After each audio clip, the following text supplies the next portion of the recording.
del profeta. Del profeta che ne faccia? A morte! Sia crocifisso! Crocifiggilo! Morte lo vogliamo! Crocifiggere? Ma scherzate! Io non faccio crocifiggere un innocente! Uomini giudei, ascoltate! Sono disposto a venirvi incontro.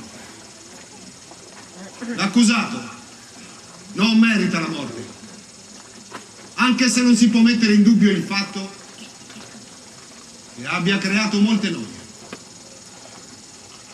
E per questo gli infliggerò un duro castigo, tale da far pentire lui e soddisfare tutti quanti voi. Ma che castigo! Toglilo di mezzo! Morto lo vogliamo, morto! Crocifiggilo! Ho detto, Gesù di Nazaret sia flagellato. Centurione, fai eseguire. Io stesso verrò a controllare che tutto sia fatto in regola. Il procuratore romano, fin dall'inizio del processo, aveva capito che Gesù era vittima dell'odio velenoso dei sinedristi, toccati nel vivo dei loro privilegi. Aveva capito che quella era solo una disputa di carattere religioso e che il popolo era solo un gregge di pecore, o meglio in quell'occasione un branco di cani. Avrebbe voluto subito togliersi da quell'impiccio, ma fu trascinato dalla dialettica insidiosa dei legulei del Sinedrio e dalla loro leggerezza, e di compromesso in compromesso è giunto fino a sottoporre un innocente al terribile castigo del flagello. Sperava ancora di salvare Gesù, magari tutto martoriato, ma non era del tutto sicuro. Si trovava di fronte ad una folla inferocita, aizzata dai sacerdoti del Sinedrio. Ad acuire tutti i suoi timori, tutte le sue indecisioni, nel formulare un giudizio definitivo sulla sorte di Gesù, aveva contribuito un messaggio che la moglie gli aveva fatto pervenire. Questa lo scongiurava di mandar via libero quel Gesù che è un illuminato dagli dei, dice e fa cose stupende. Al riguardo, tutta la notte era stata molto turbata da sogni premonitori. Il servo del Signore non fa resistenza. Non ti tira indietro, va incontro alla morte senza aprire la bocca. Come un agnello portato al macello, presenta la schiena a chi lo percuote e le guance a chi gli strappa la barba. Il servo del Signore non sottrae la faccia agli oltraggi e agli sputi.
dato gli occhi ai ciechi, le orecchie ai sordi, la lingua ai muti. Che male ha fatto?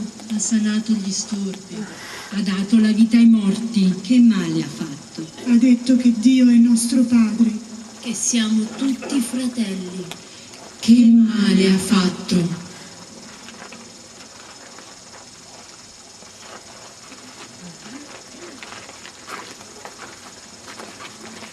Il castigo che è salvezza per noi pesò su di lui e le sue piaghe ci hanno guarito. Con oppressione e ingiusta sentenza fu tolto di mezzo. Chi si affligge per la sua sorte, alla voce di chi insulta e disprezza, il suo volto si copre di vergogna.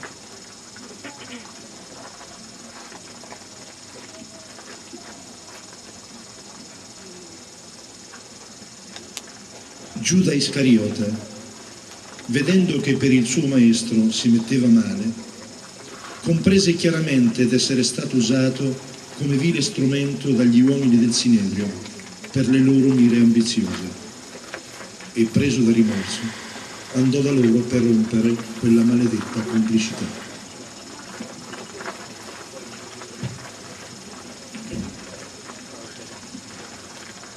Per le sacre ruote.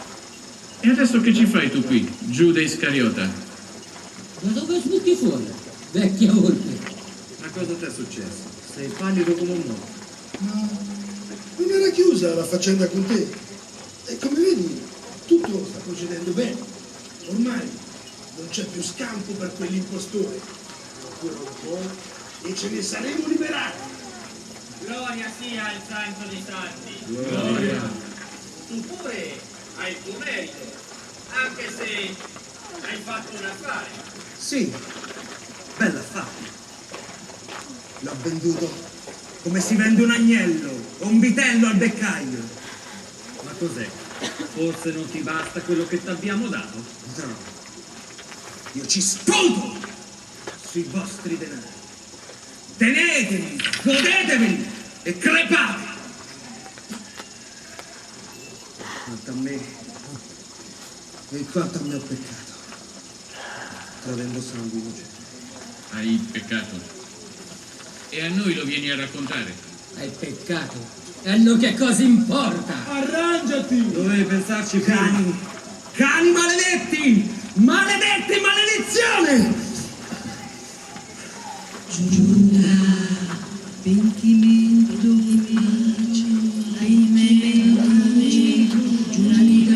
con un bacio tradisce il figlio dell'uomo. Meglio sarebbe stato per lui non fosse venato.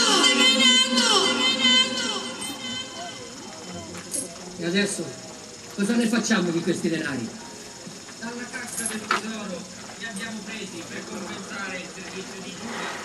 Quindi nella cassa del tesoro li rimetteremo. No, non lecito metterli nel tesoro del Tempio. Sono il prezzo del sangue. Denaro maledetto, denaro sporco di sangue. Che ne facciamo allora? Si potrebbe combinare quell'affare col vasaglio per acquistarne il campo e farne il cimitero per i forestieri. Akeldama, campo del sangue, prezzo di colui che fu mercanteggiato.